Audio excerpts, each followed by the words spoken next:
Good afternoon, everybody. My name is Lorna Swisher. I'm the Assistant Director of Revitalization for Heritage Ohio. And when we come into a community and talk about doing a training, one of the things that we ask the manager, and in this case it was Jeff, we said, what do you want to celebrate in your community and what do you need help with? And one of the things that Jeff was quick to say was vacant property ordinance is a big issue in this community. So that was the reason that we put together this fabulous panel today. And of course, the female entrepreneurs this morning, that was a fabulous celebration of all things Middletown. So I'm very pleased to present to you our three panelists today. What we're going to do, just so you understand the format a little bit, each will do a brief presentation on their area of expertise, and then you will have plenty of opportunity as the audience to ask questions about vacant property legislation. Each of them will also talk about where they are in the process. The city of Lebanon is very new to this. The city of Sandusky has been doing it for a long time, and the city of Sidney also has had a vacant property legislation in place for a while. So we're going to start with some introductions. I have Lieutenant Tom Salmons from the Sandusky Fire Department. He's been a firefighter paramedic with the Sandusky Fire Department for the past 16 years. He served as a company officer prior to moving into the position serving as fire marshal in the Fire Prevention Bureau. Lieutenant Salmons oversees community risk reduction, public and departmental education, fire safety inspections, plan review, and fire investigations. Again, joining us all the way from Sandusky. So thank you very much, Lieutenant Salmons, for being here. All the way over on your left would be Scott Brunka. He graduated from Ohio University in 1994 with a bachelor's degree in civil engineering and received a master's in public administration degree from the University of Dayton in 2009. Scott served as the deputy city manager for the city of Lebanon for over 16 years and as city manager for the past 6 years. Scott has played a key role in the planning and execution of numerous downtown Lebanon enhancement projects, public roadway and utility infrastructure projects, park and trail expansion projects, business expansion efforts, as well as managing various service operations that reflect a growing and vibrant community. And in the middle is Kyle Havenar. Kyle is the community and economic development professional with a strong background in building, planning, zoning, and economic development. As community development specialist with the city of Sidney, he administers state and local economic development programs, engages with developers and investors, and manages the city's vacant property and rental registration programs. So we are going to be attacking this from a couple of different issues. As you can tell, we've got a city manager who has brought the legislation into the community. We have a community development specialist who will talk about the value of this kind of legislation in a community. And then Lieutenant Salmons will talk about it from a safety perspective. So our first speaker is Lieutenant Salmons. Good afternoon, everybody. Thanks for having me. So Sandusky has been doing this for a while. One of the biggest things that I can say as far as having this program is to have the buy-in from all the stakeholders. Originally in about 2007, 2008, back when our department had battalion chiefs, we had a battalion chief in fire prevention. He initiated this, started doing the research to get it in play, and unfortunately, it never took off. So as far back as 2007 is when this program could have started, but it sat dormant until we got a more progressive chief to come into the administration and then kind of drive this forward. So officially, this program has been in place since 2012. At that time, we had over 130 vacant commercial buildings in the city of Sandusky. So the city of Sandusky has a full-time population of 25,000. We do have Cedar Point, which adds anywhere from 45 to 50,000 throughout the summer months. So our population, we have a lot of visitors. So the commercial building things, they absolutely have a safety component that's to them. Currently, so the success of this program, so in 2012, the then fire marshal sent out over 130 certified mail letters to get certain vacant buildings to register. Currently, I've got about 15 that are on our list, so it's drastically reduced over the years, and it's really helped to identify some of these problem areas. As far as why the community would need this type of legislation, so on a fire department specific perspective, vacant commercial buildings, they pose a multitude of risks to the community. This list of issues include collapse hazards, increased risk for fires, vandalism, squatters, criminal activity, and an increased risk to first responders. Vacant commercial buildings are actually identified in the Ohio Fire Code. We're currently under the 2017 Fire Code. Towards the end of summer, we'll have a new edition that's in, and it still focuses on these vacant buildings because they present such a hazard to not only the community, but also to first responders. There was a case years ago that occurred in Chicago where it was a vacant building, it was not properly maintained, there was a fire inside. Anytime that there's a potentially occupied structure, the fire department makes entry and does a search for life safety purposes. The building consequently collapsed and killed 2 firefighters. So vacant building registration is really important to be able to identify those hazards, to look inside the building, be able to see, okay, what's, do they have a sprinkler system? Are they maintaining it? Is the roof, what's the integrity of the walls? All these different things that we can see during daylight hours instead of having to wait when it's 2 o'clock in the morning and it's filled with smoke and fire conditions. Sandusky needed a means to promote community development and investment and also minimize what we call target hazards in the community. There were a number of properties owned that there were no vacant or foreseeable plans for development. This legislation encourages the building owner to do something with the building. So the whole goal of this is it's not a moneymaker for the fire department. It's not a moneymaker for the city. The whole goal is, unfortunately, money is what gets most people's attention. So by putting a dollar amount out there that increases each year, that's how we try to encourage these people to not just sit on these buildings and do nothing with them. Some of the highlights as far as the legislation in Sandusky goes, commercial, residential fees, etc. So the legislation addresses specifically commercial properties only. The city of Sandusky is made up, we have a fire department, we have a chief administrative assistant, I serve in fire prevention, and then we have 48 firefighter paramedics on the backside in suppression. So there's a building department, which is comprised of, we have a chief building official, we have a building inspector, a mechanical plumbing inspector, and an electrical inspector. Then across the hall, they have a residential code enforcement. So residential code enforcement, they're the ones that are help policing all the different issues with gutters, paint, lawn, those types of things. Currently in May, we are going to have an administrative meeting in the city to kind of expand on our current ordinance, because as a fire department official, I identify a building as vacant, I send out certified letters. If it's an LLC, then I got to find the statutory agent, so they also receive a copy of this letter. And then once they register, they become on our list, they pay the fee. However, the ordinance per the fire code enforcement side, I don't really have the enforcement ability to approach the growing weeds or some of the nuisance related stuff. So we are actually going to expand ours so that our building department can have a little bit more teeth to be able to approach those things, because identifying them and securing them are great. However, we got to take that and do a little bit better with the appearance and the degradation of the building. So for us, our fees start at $400 a year.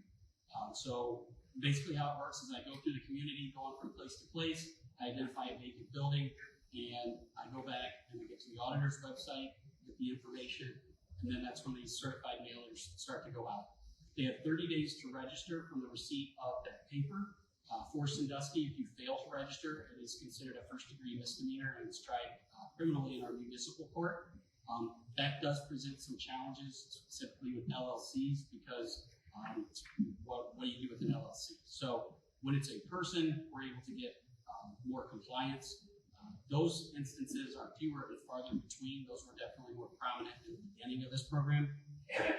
So eventually, once you hit your 5th year, you're at $6,400 a year. So then every year after that, it's $6,400. Now, if we have, we'll say, ABC Warehouse, I identify that that's a vacant building, I send out the paperwork, they register, they prove they have insurance on the building, we do a fire inspection to make sure that there's no obvious holes or voids in the floor, it doesn't appear that the roof's going to collapse. Then we're able to get that registration fee, and it goes into a fund.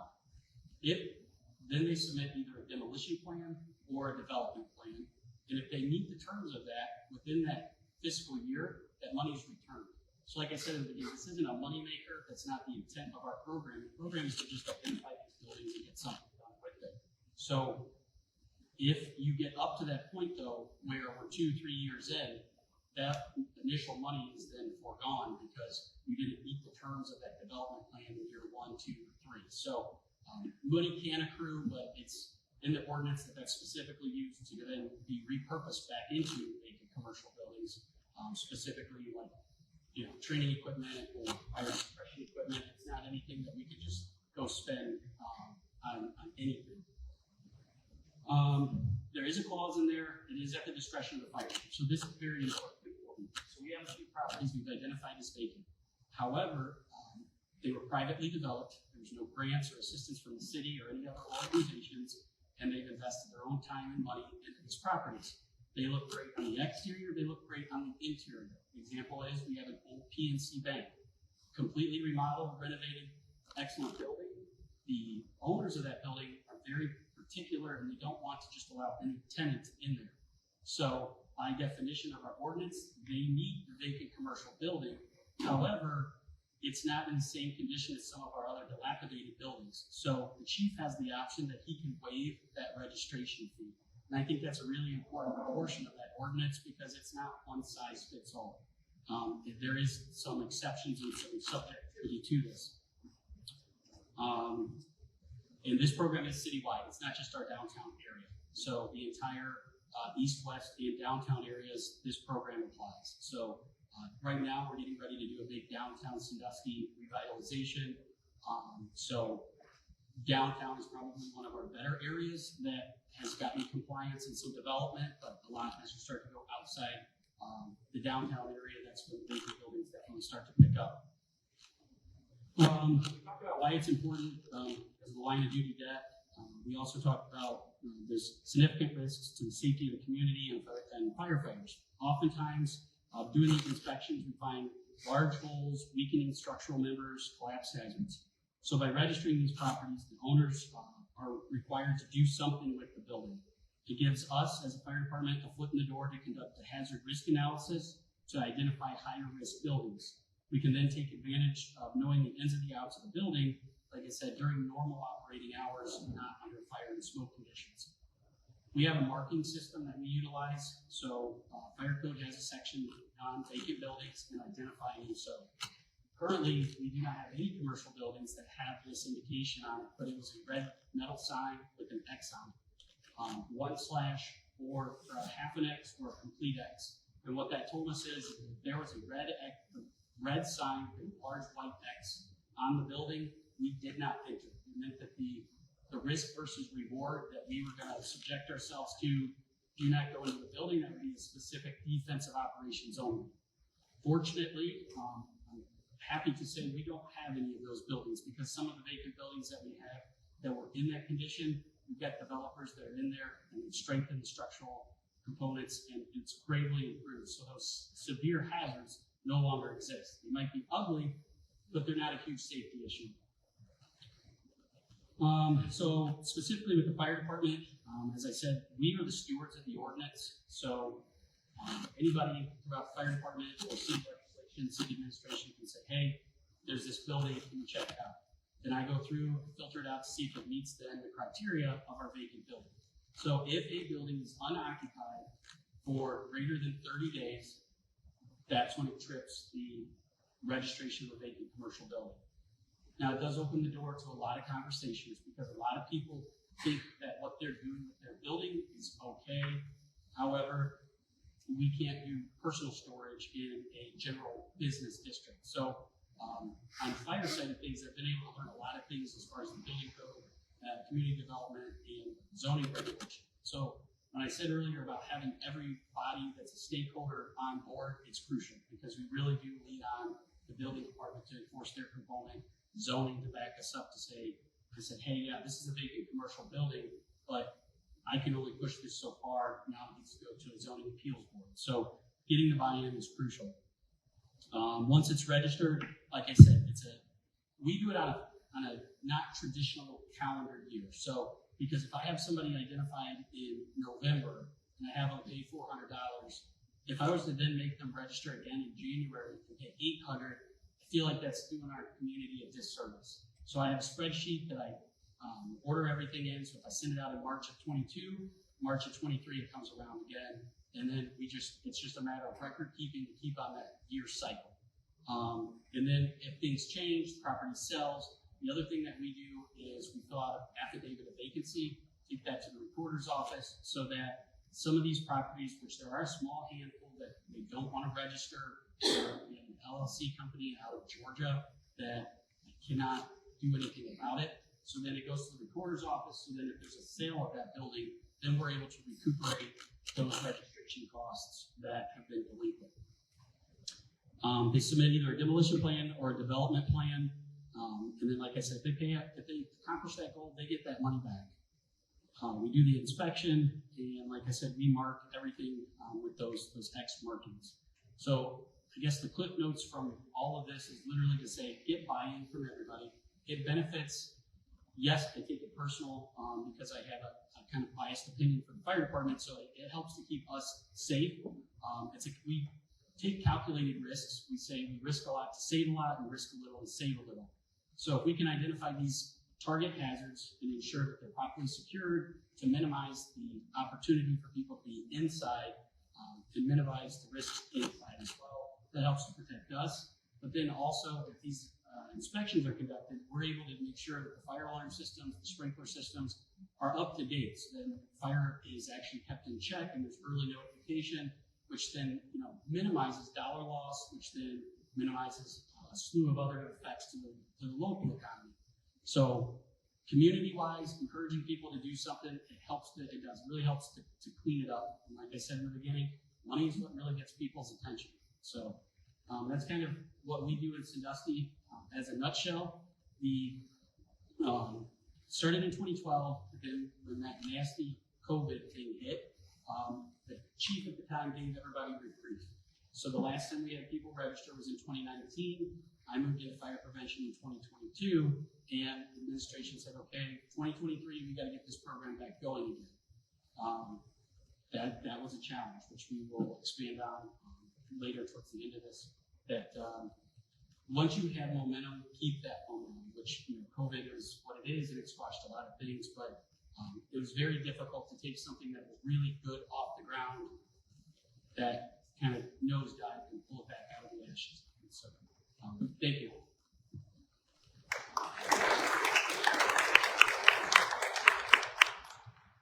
Good afternoon, and thank you for having me.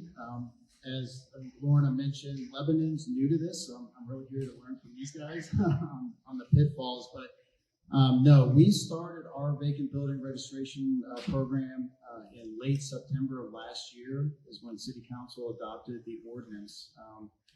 And I can say it was a result of lengthy discussion with City Council. It was about a 2-month process that we went through in terms of when we first presented it to them to ultimately when they voted on it. And in terms of, I think why, staff or the city felt like we needed this legislation, I think first and foremost, public safety was definitely at the heart of it. And especially with fire hazards. We have an old kind of industrial building in our downtown where the property owner had actually, unbeknownst to us, disabled the fire suppression system. So, those types of things where if there's not a trigger to get a vacant building on kind of a routine inspection process, those types of things can happen. And certainly our fire department, I think, was concerned about the buildings. We don't have a lot of vacant buildings in Lebanon, but we certainly do have some. So there was a public safety component, and then I think another key aspect was property maintenance. And our ordinance is probably a little bit different than Sandusky's in that, we do connect the requirement to register your building with some sort of an unsafe condition or a property maintenance violation. So you can have a vacant building, and if you're maintaining it in a way that it's not, creating a hazard, unsafe condition, or if it's not any sort of property maintenance violation status, you don't have to register your building. And that was a big topic of discussion with our city council that we can kind of get into. But definitely public safety, property maintenance, and then really just, economic development or economic vitality was important to us. We do have, kind of a single owner or a couple of owners that in our community that own quite a bit of the property. Some is in excellent condition and contributing to the vitality of our community. Some is not. And I think there was some community frustration with some of these buildings just kind of sitting there vacant and not really having a plan on how to activate that and have to add value to our community. So I think that was kind of part of the discussion with City Council, is just trying to encourage property owners to activate those buildings. So the process, like I said, it was a relatively lengthy process with our City Council, numerous work session discussions on the topic, and really most of the discussion kind of centered around the community good versus individual property rights. I would describe Lebanon as pretty conservative community, certainly values property rights. So I think anytime our council looks at these types of ordinances or legislation that maybe adds another layer of regulation, it tends to get quite a bit of discussion and oversight. And throughout that process, I think we kind of started with, okay, every vacant building is going to register, and kind of through that discussion process, ultimately we landed on, what is the definition of an unsafe building? That's one of the criteria. If a building's not unsafe, not an issue, doesn't look like it's vacant, it's just unoccupied, then those property owners, those landlords who are doing their part and taking good care of their property shouldn't be penalized. So ultimately, that's kind of where our ordinance sets. If you want a copy of the ordinance, reach out to me. I can get it to you. But part of that definition of unsafe is kind of the obvious, aspects of a building being unsafe. But there's some nuances in there that really tie that definition of unsafe as connected with some sort of property maintenance violation. If there's overgrown yards, brush, that type of thing, that is what can trigger the registration requirement. I think it was also important for our city council to ensure it was consistent. So the ordinance applies to both residential and commercial properties. It applies to our entire community, including our downtown. They really didn't want to get into kind of differentiating areas. So it is very consistent, I guess, from that aspect. The fees are similar, I think, to Sandusky. It starts with a $250 annual registration fee. And then every year after that doubles up to I think it's $3,750 is the maximum. So like I said, right now we're in the process of getting these properties registered, working with the property owners. It was important for us when the legislation was adopted to not just go out and send violation notices kind of right off the bat. So obviously with this being something new, we sent out friendly letters to the properties that we felt kind of fell into that category by the definition of the ordinance. And there's about 10, so it wasn't a huge number in Lebanon, but there's probably about 10 properties that ultimately we're getting into this process. And I think that, if you launch it in your community, I would expect a lot of questions on the front end. We sent those first letters out. Some of them got ignored, most of them got ignored. So then we kind of transitioned into actually sending the violation notices, and that's when the call started. So it's been an education process with the property owners, but so far, it's moving smoothly. We do obviously have exceptions to the legislation or to the registration requirement. If you have an active building permit or you're in kind of an active renovation state, obviously you don't need to register. If it's been fire damaged, you don't need to register. And then if you are currently listing the property with a licensed real estate agent, you've got essentially a 12-month exemption from having to register. So we wanted to make sure that those properties where there actually are, working towards selling the property, that they weren't automatically kind of falling into the registration requirements. I will say it was not a unanimous vote for our city council. So again, lots of discussion on it, just kind of weighing, the regulation side of it and why do we really need this versus, what folks felt like was best for the community. But ultimately, the majority of city council did feel like this was in the best interest of the community. So we're now moving forward with everything. We kind of layered it in terms of who handles the program. We've rolled it into our planning department, so we already had a property maintenance inspector that was handling your traditional property maintenance issues. So this has just become kind of another subset of his responsibility. And like Tom said, it's not about the money for us. It really is just trying to make sure that there's some accountability with what, in the grand scheme of things, is really a handful of properties or just a few properties. But if you happen to live next to one of these properties, obviously it's important to you, and some of these other properties are highly visible properties downtown that I think the community was frustrated just with the overall inactivity. So that's it in a nutshell. That's what I want.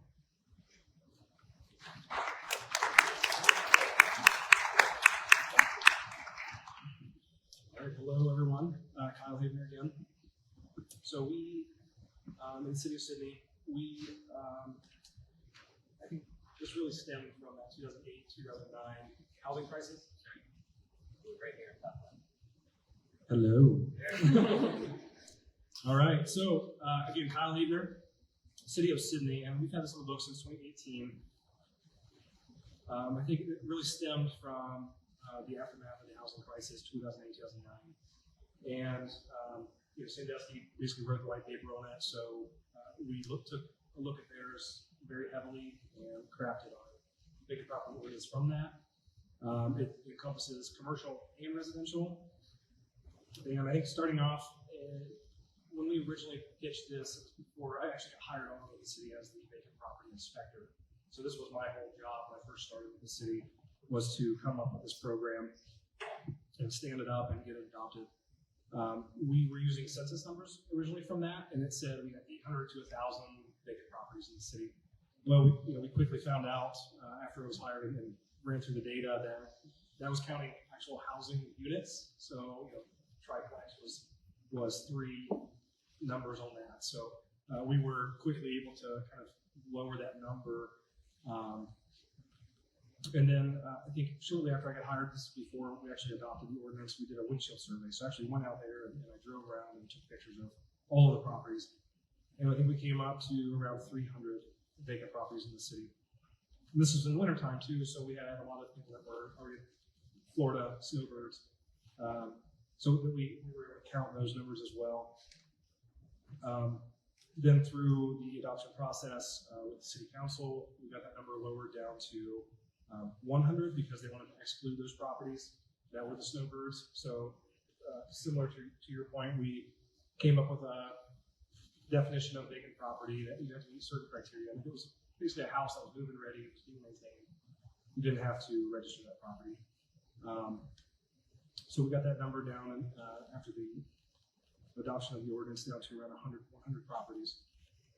In the last 6 years, we've been able to reduce that number to around 50, with about 25 properties being in compliance, and then the other 25 we've done the affidavit of title and recorded that to the property. So in the title search, that will get flagged to a prospective buyer saying, there's money owed to the city for that property.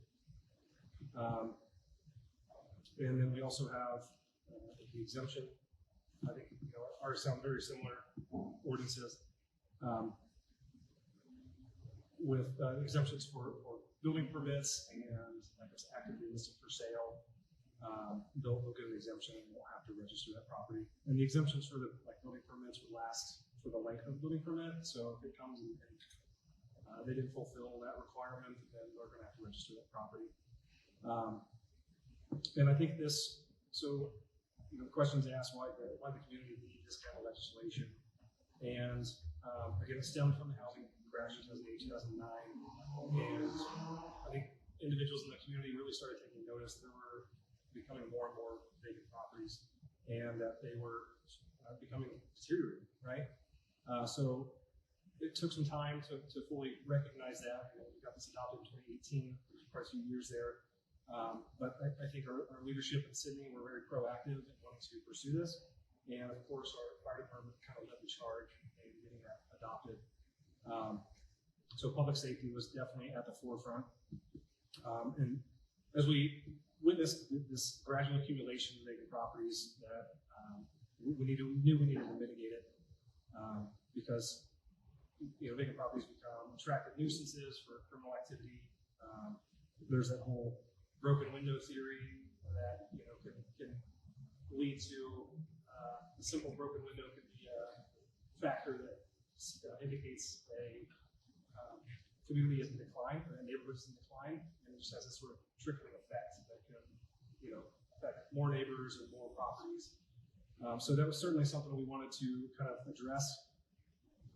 And then also at the same time that we did this, I think we had an active land bank that got quite a bit of funding from the state budget to demolish properties. So these were properties that taxes were in arrears for 365 days, and essentially zombie properties. No ownership was being claimed. So we were able to work very side by side with our land bank and addressing a lot of these vacant properties.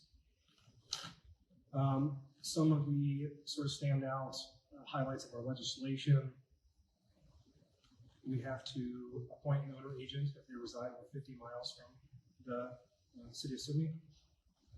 Vacant property owners have to maintain, of course, the property and the grounds. So we have this sort of additional element of property maintenance that we've included in the ordinance itself, such as waterproofing, not waterproofing, but winterizing like a pool or a hot tub, making that stuff done.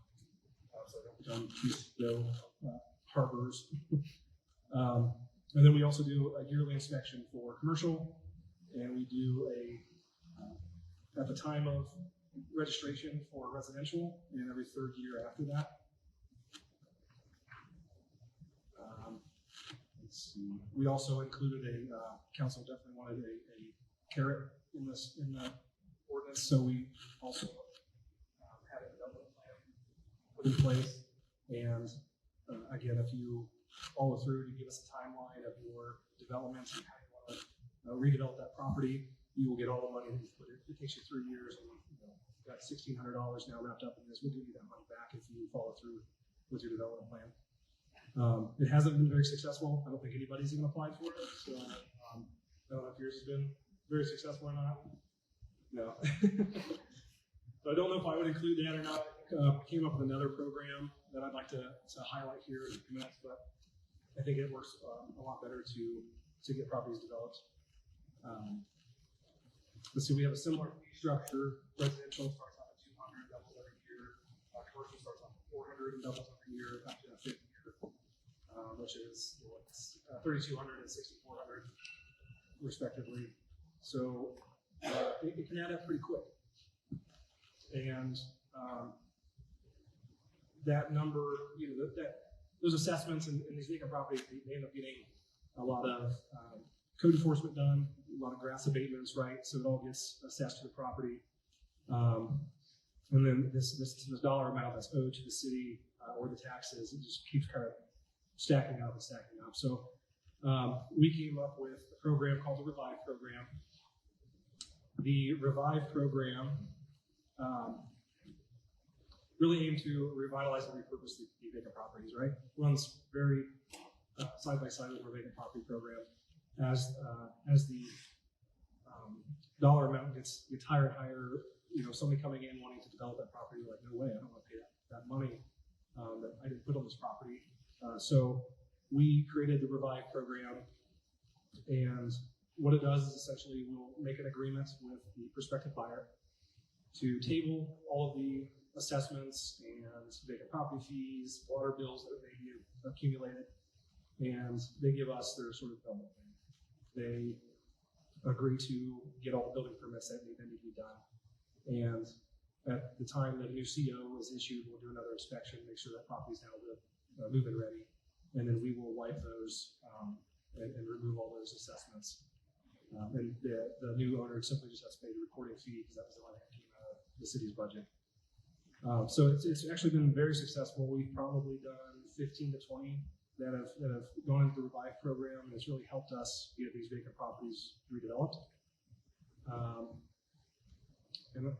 And I think it's definitely a tool that I would use if you guys are looking at doing a vacant property ordinance. I think it complements it very well. Beyond that, let's see. How does community development interact with this legislation? I think definitely stabilizing neighborhoods is a big component to the same point where I mentioned the broken window theory, but also affordable housing. If you think of housing as a market, you got supply and demand, and if your supply is chewed up with vacant properties that nobody's living in them, then this can be certainly an avenue to tap that market and bring those properties back into the supply. And that, overall, that lowers the affordability for housing. But I think, this last 6 years, we've had a lot of success, definitely some learning experiences. Big part of this was the tracking. We had an Excel spreadsheet. Something would fall through the cracks and wasn't working out, so now we're in the process of actually getting software that's dedicated to this, and I think that's been, or that's going to be helpful. We're currently in the process of building it out right now. But yeah, I'm happy to answer any questions and go from there. Lauren, you want to take the show? No, not really. Do any of you have any comments in light of what other folks said that you want to add real quick? Tom's taking like a million notes. I'm not even kidding. Okay, so this is not the group to ask this question, but I'm going to ask it anyway. Can you think of a case where a community would not want to have vacant property registration legislation? Is there any reason why a community would say, "Nah, we're good"? Yeah, I don't. No, there's no exception for that. Like I said earlier, with Sandusky, with COVID causing it to tank for a little while, if you know that it's something you're not going to follow through with, it's kind of like the parenting and if-then statement. If you don't register, then we'll do this. So if you don't have the buy-in to get it to be actually followed through, then waste your time. Which that's why we're all here, is to make things better. So I say no. Yeah, we're in a good market right now, so housing, it's easier for foreclosures and stuff. They're happening a lot quicker than they were. I think we're seeing 3 months as a quick turnaround for foreclosure, what it was, a year to 2 years before. I think now would be the time in a good market if you guys are looking to do this, because you want this in place before the market turns, and you want to. I think the goal of it is to prevent those properties from becoming zombie property, and because then they're a whole other beast on themselves and getting those dealt with. So definitely having a tool in your toolbox to be able to handle those is certainly important. No, I would just say make sure that your city has the organizational capacity to follow through. I think that was kind of pointed out. We all have those ordinances that kind of sit on the books and aren't really enforced. But it is important that if you're going to do this, to make sure that you're committed to follow through with the enforcement. So just to note and remind you again that in Lebanon, it sits in a completely different department than community development. It was in planning and zoning in Lebanon. It was in community development in Sidney, and it resides with the fire department in Sandusky. So no particular department has to take, a particular department has to take ownership of the process, but it does not have to be one or the other. It's wherever it works best in that community. Does anybody have any questions? Oh, all kinds of questions. sort of hold the mic like this, like pretend it's an ice cream cone that you're never going to get to eat. Okay, because you have. Thank you so much. I'm with Downtown Middletown Inc. And one of the reasons that we were so passionate about having this presentation here is that we are currently downtown at over 50% vacancy. We are also in a situation where a particular owner owns an outsized amount of property. I believe it's the same owner as the one in Lebanon. So we have legislation in place, but we have no enforcement. So my personal feeling is that we have to have carrots and we have to have sticks. So the stick is the vacant property legislation with enforcement. Can you say a bit more about potential carrots? Like how can you, first of all, incentivize people to restore a building versus demolish? Because we have a lot of historic property, particularly here downtown.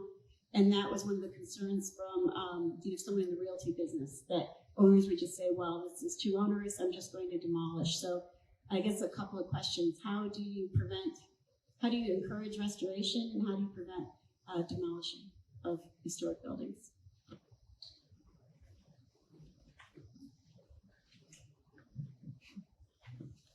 I think, we have a lot of incentives in Lebanon to encourage, renovation. So our entire downtown is part of a community reinvestment area. And then we also have kind of a small business renovation grants, direct grants. So I think the carrot for us, and I think your example is a great program, but for us, it's really, direct grants or tax incentives to make those types of investments in the historic buildings. So that's the route that we've gone. But my instinct, and again, we're still early on, but my instinct is that a lot of the work that's going to ultimately get done through this program is going to be on the enforcement side and probably not the incentive side.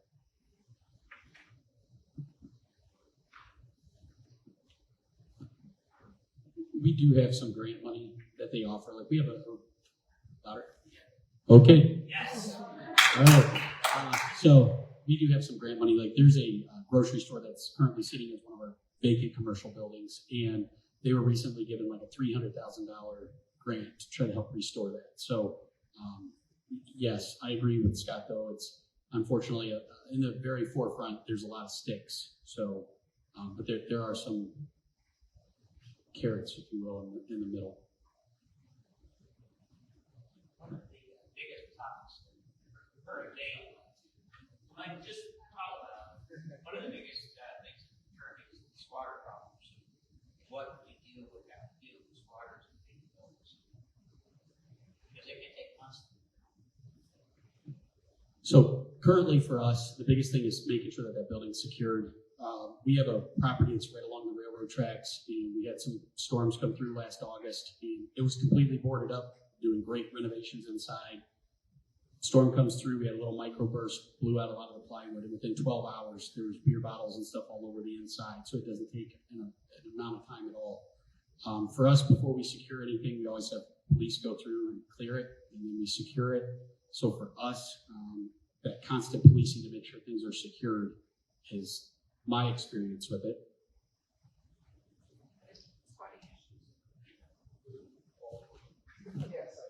We just default to law enforcement too. But law enforcement won't do anything. They'll say you got to go to court. The legal system definitely complicates this process. I can say that.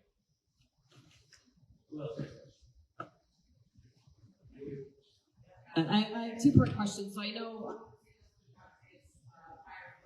do you guys do fire inspections on the vacant buildings? And if so, what's the frequency of it? So I do not. I just do, essentially our inspection is for residential, is for checking on the structure and sort of just taking a snapshot. So I'll go and take all the pictures, making sure that the next time I come back, if it's gotten worse or better, well, it's not any better unless they put some money into it, but checking to see if it's gotten worse. But our policy, I don't know if it's state or not, but our fire department should be doing a yearly inspection on all commercial structures in the city.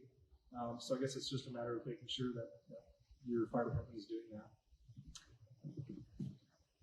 Yeah, kind of same here. Our fire department, they do annual inspections, but I think with this ordinance, it really gives us the ability to get inside and do an inspection on a more regular basis. And our code enforcement inspector will do that with our fire department. So it's important to have that close collaboration between the departments.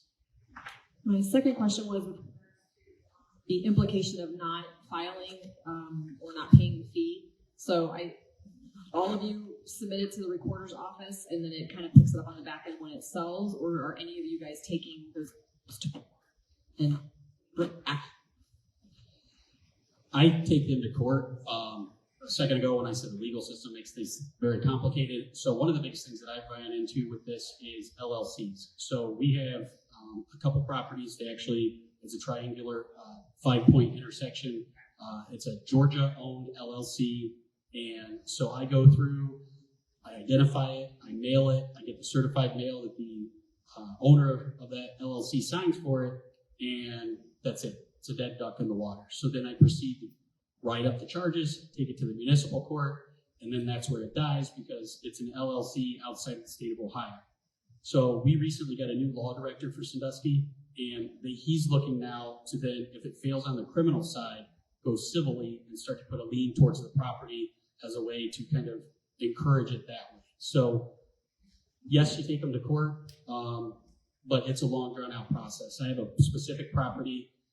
This individual was supposed to register last year, failed to register. By the time it all comes around to get to the court side of things, we're supposed to have court in February. Then they pled not guilty, kicked it to March. Now it's kicked to June. So it's a very arduous process to try to get that. But absolutely, you got to go the distance because overall, most of these people are complying. You just have a couple people that like to push boundaries. And when I say a name of a property, when I go to the building department or I go to code enforcement or I even go up to the city manager's office, that same name resonates with every single department. So you're always going to have your problem childs, but you do got to set that bar to say you'll follow through. Yeah, I think, our process, we used to do the nice letter at first, and that didn't last long because we weren't getting the responses. So we went right away to getting the certified letter. And then if we don't get a response or anything like that, we know this property might have some issues, we will use that information that we couldn't make contact to get a search warrant to go into the building. If we go inside, and I'm a building inspector as well for the city, so if I can see that something is structurally compromised or if something is dangerous, then that gives us a whole other avenue, legally wise, to abate that danger or get it fixed. It's a whole different process, and there's a lot more support behind data code than there is my big property, I guess. So that's how we've approached it. And then when we first started doing this, we were operating under the assumption we could do an assessment until we went to the recorder's office, or auditor, I guess, and simply assess this. We were told that we need some sort of service that's performed. There's just an actual contractor going out doing the work, then that can be assessed. But just a fee cannot be assessed to the property. So sort of the teeth that we thought we had kind of died there. But I think we're able to deal with, I guess, the bigger issue of if it's a dangerous building by going through the search warrant process. We run into LLC issues as well, and I don't really have a solution for that. I have two questions. Back here. Oh, did you need to speak on the last question? Okay. In the case of the lieutenant, the case of the property owners that maintain their property, however, you mentioned they're picky and just are kind of waiting for the perfect tenant. Is there ever a conversation that happens to really push that envelope, like, because it is an economic vitality issue, not just finding the best renter, we want that spot filled?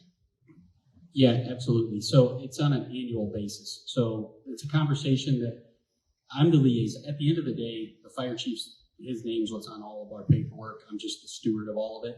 So I'm the one people will call, they'll complain, hey, it's not vacant, blah, blah, blah.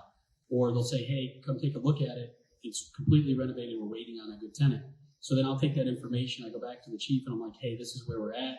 And he has that decision. So then the majority of the time, the response is, hey, we understand your position.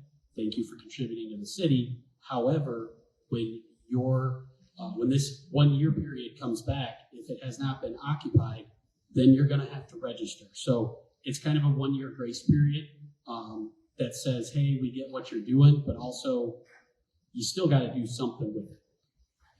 Okay, thank you. My second one's a little easier. When it comes to capacity, how many folks do you have that work on this project for each of your cities? Vacant commercial buildings are mine up until the point that I have to file charges and take it to the city prosecutor. But for the most part, I see it from birth to death. So, Yeah, I think it's just me for our department as well. I think we originally had that number of 800 units originally we thought we were going to have.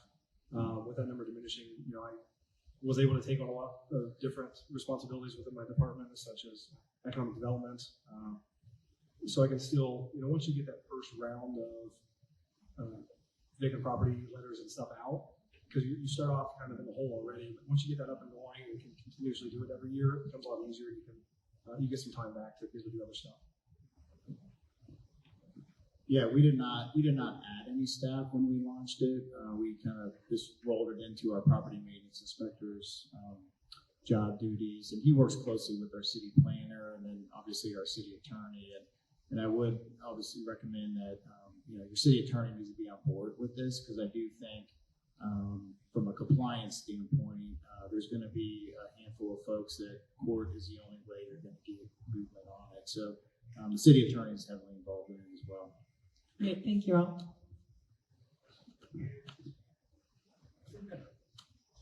I just wanted to quickly, I think Sidney mentioned it, but where do the fees go? The fire suppressant things in Sydney, or in Sandusky, Sandusky, but can it ever go to like pay for other inspectors to manage it, or for main streets, or for architectural assessments of these buildings? Can any of those dollars be used for that? So the way that the ordinance is currently written, there's been a line item that's created by our finance director that when these fees come in, they go specifically to that fund. That was something that we've kind of seen over time, because when there wasn't a designated fund, that money kind of slipped into the general fund, and then it's like a unicorn, it's gone.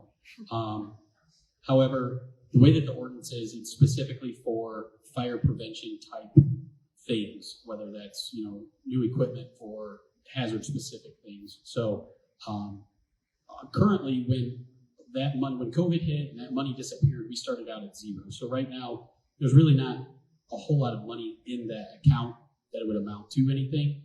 I think it'd be a great alternative to say, hey, we have this money, we could justify more staff, but currently we don't have that option. Ours just rolls back in the general fund.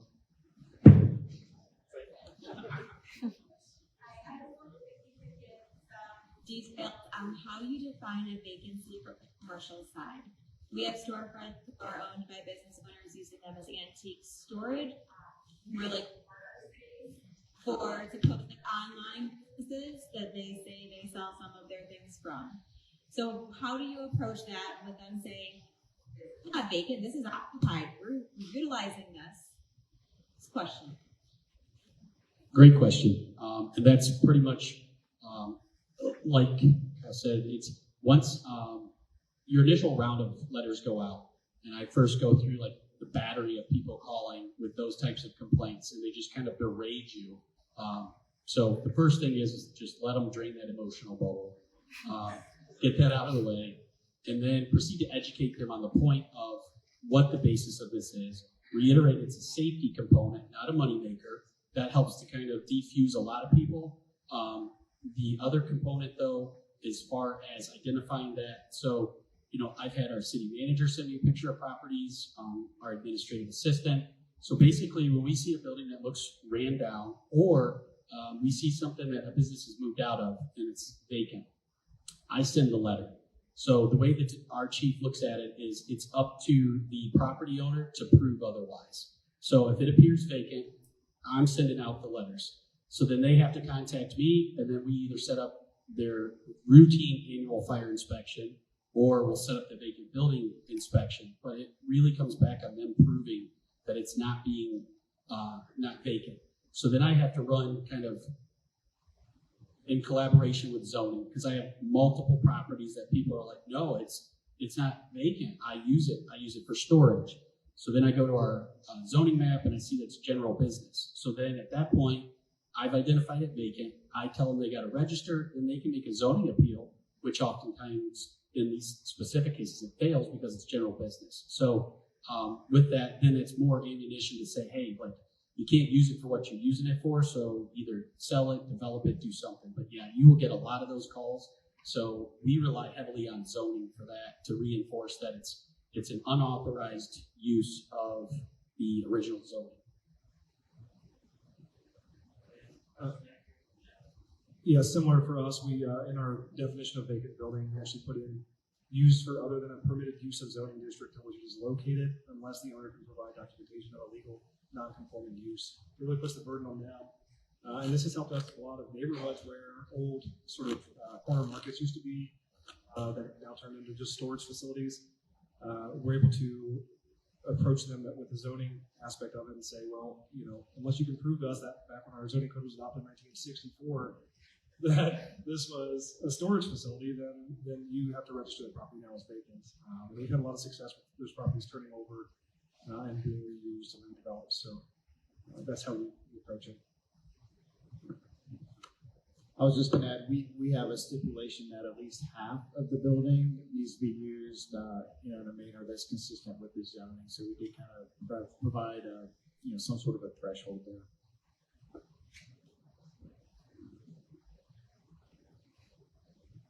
So it sounds like Lebanon has a citywide ordinance, not just downtown area. Correct. With the other two. Yeah. Yep. And you mentioned that 50% had to be occupied in accordance with the zoning. Do you have an exception for that to pick on the building? In other words, if you look at the four corners right here, these are like 8 or 9 story buildings. And it would be difficult, I think, to have 50% of those filled.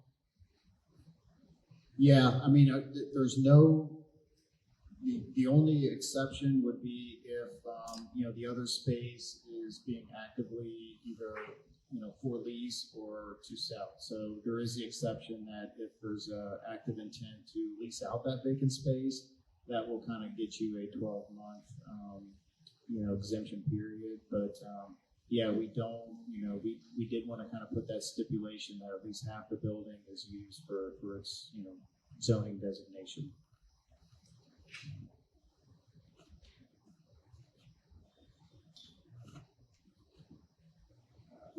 Mine is kind of a follow-up to what Roger just asked. We have a number of mixed-use buildings. So we have storefronts that are vacant, and then potentially second, third floors that are residentially used that are vacant.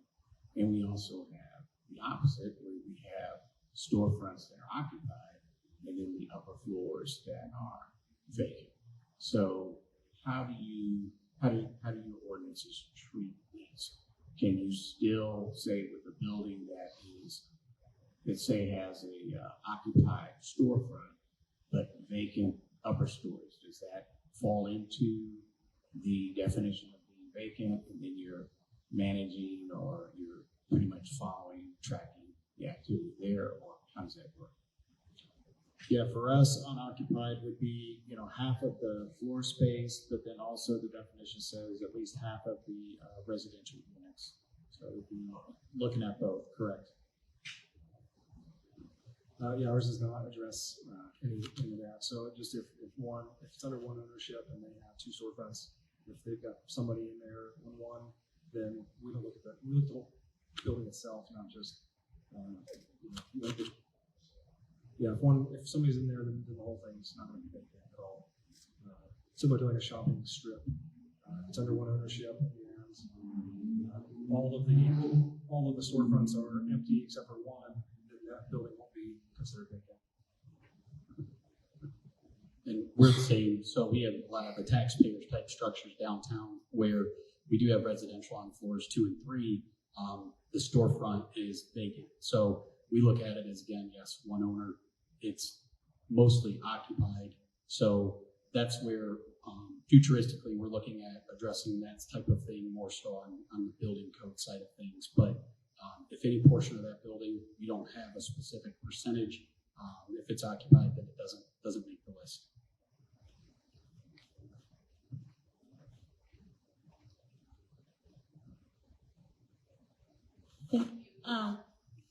Are there any additional incentives or things that you feel kind of improve the likelihood that folks would engage in these kinds of activities positively, or and I'm thinking of facade brands or things that are going to see where they can see that benefit? Do you have any additional things? For the fire department, no, I know our city, and I'm not completely in tune with that. I know that they have a lot of grant opportunities to encourage these types of things. For example, one building that I had on our vacant building registry is a church. It meets the historical requirements. The cornerstone's like 1836. The lady does not have, she's an elderly lady, she does not have the capacity to do anything with it. But there's a lot of stained glass and relics that are in there. So then I directed her to community development to help guide towards, with somebody in the historical society, have context with somebody that would want to redevelop it. So that's as much as I've done as far as incentives, but.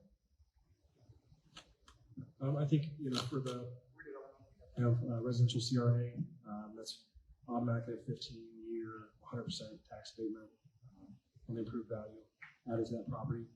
On top of that, we have in community development, we have a neighborhood pride grant that is for neighborhood revitalization altogether, not necessarily just vacant properties. And this was kind of born out of, we had a paint the town program where you could paint one property every year, and it was just paid for it. And we've had it on the book for 30 years, and it kind of had a lot of, we got less and less applicants every year. The last couple of years, we had very, none.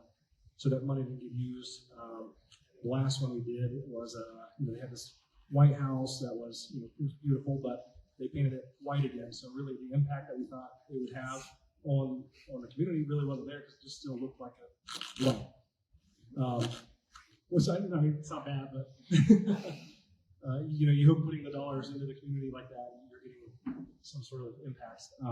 So we came up with the neighborhood pride grants. Did away with that program, came with the neighborhood pride grant. What that does is an applicant is considered a cluster of houses. So 3 to 5 houses apply for this $1,000 per house. And it's a matching fund. So $1,000, they have to put in $1,000, then we'll put a total project of like $2,000 is the maximum they could do, or they spend more but they only get $1,000. And we've had pretty good success with that the last couple of years. And actually, it's not limited to renters or homeowners. Anybody can apply, because those properties exist in the neighborhood. A lot of people are like, we don't want to give money to these landlords, but the property still exists and it's still a contributing part of that neighborhood. So we've had a lot of successes. The last couple years have been landlords, and they owned clusters of houses together, and they completely renovated the properties. So the first time we had 5, they were all in block. They completely painted the properties, put new porches on, handrails, everything on the outside looked beautiful. And it really made an impact in an area that hadn't seen investment in a long time.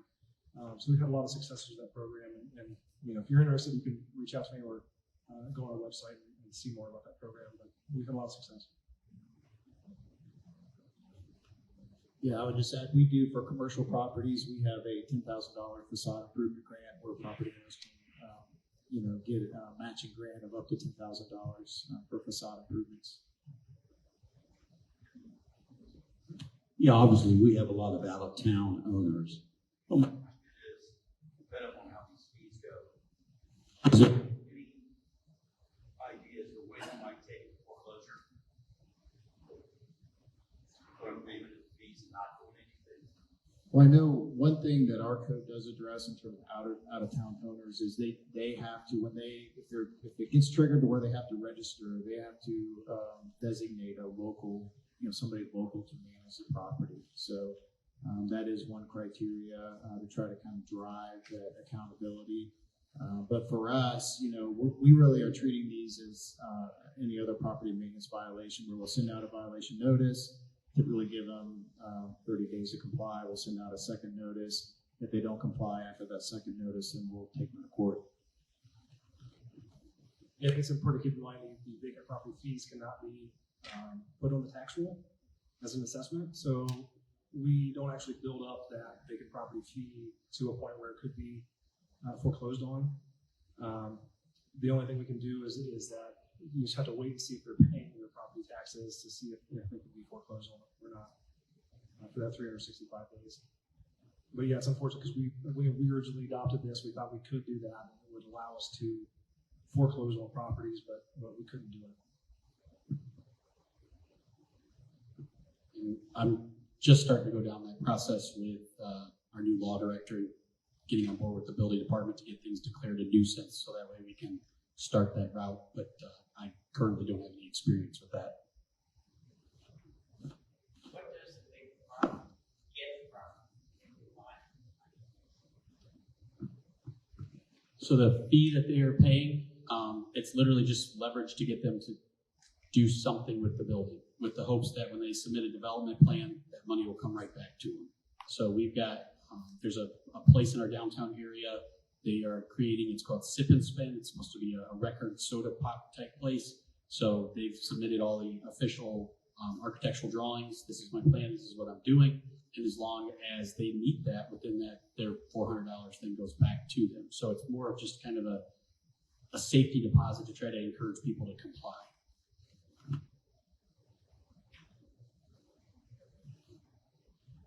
Hi, thank you. So Lebanon may not have this answer yet because you haven't been at it, but one of the things that we have been told by a city employee is that it's just too expensive to file a lawsuit against the landowner, so the city doesn't want to be a part of this.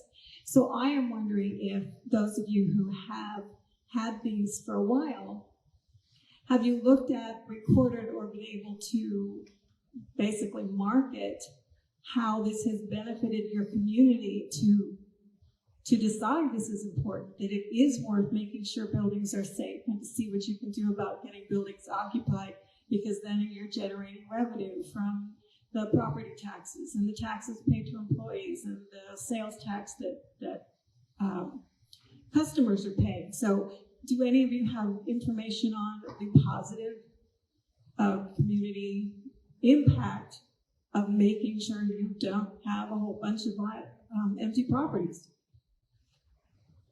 For Sandusky specifically, in the year and a half that I've kind of been the steward of this program, fortunately for us, all of the city commissioners, the city manager, everybody's on board with it. So I haven't really had to advocate for this program. The numbers of going from over 130 vacant buildings down to less than 15 is what we use as marketing. When I spoke to the former fire marshal that was the steward of this for about 11 to 12 years, when this program was initially rolled out, they sent out roughly 150 to 200 certified letters by the time they factored in owners and the statutory agents. Sent them out, then he went on vacation. So kind of like pulling the pin, throwing the grenade, he goes on vacation. When he comes back, his voicemail box is full. The emails are never ending of people similar to that question that was asked earlier on, well, that doesn't apply to me. So fortunately, I think we have enough people in other city administrative positions that advocate for that I personally never had to go out and give those presentations. When this ordinance was first rolled out, there were a lot of community meetings where we were presenting on, okay, this is the safety element. Being the fire department, we always hinge our stuff on the life safety side. But I do know that we have other administrators that focus on the financial gain from it. So I've never had to go that route. we haven't really had to promote it, really. I don't think it's at the forefront of a lot of people's minds unless it's affecting them directly. So I guess it could be, to your point, it might be something that we look into doing is marketing it more and doing that. So.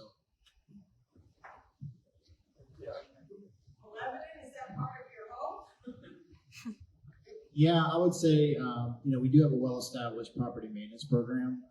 So we've had cases where there's been property maintenance issues and the property was vacant, before our registration program.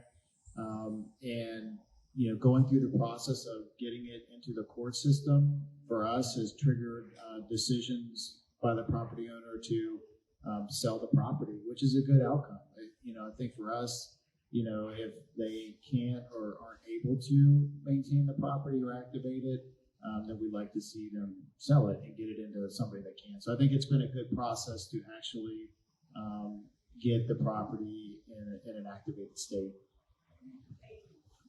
Okay, one more question. All right, I have a question. Heritage Ohio was able to get funding. Would you be willing to participate in an economic impact study of your programs? Yeah, we'll see what. Hopefully the answer is yes, because we'll just be bringing money to take your data and make it work better for you. All right, cool.